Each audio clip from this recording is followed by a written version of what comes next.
if I play that same, this is D minor, the D Dorian scale, A altered,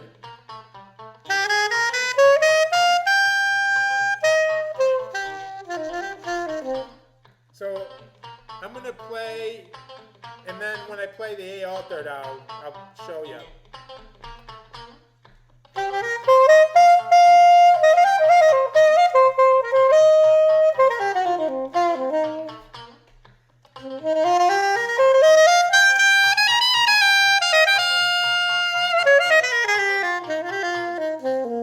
That was A altered, that weird sound kind of outside.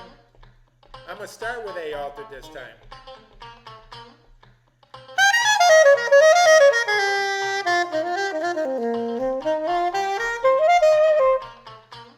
A altered again. Try it again.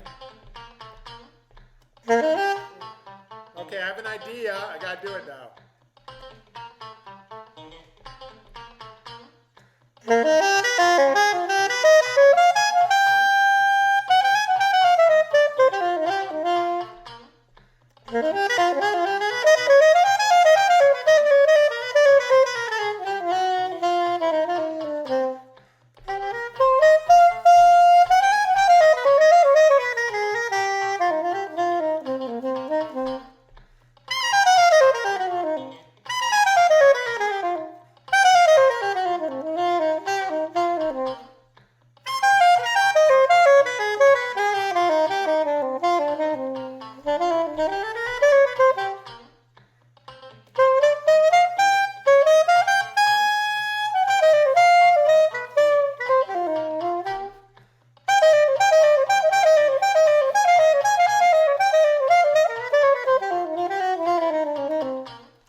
So that was all. I was thinking D minor, playing D minor, and then at different times morphing into A7 altered scale and playing ideas based off of that.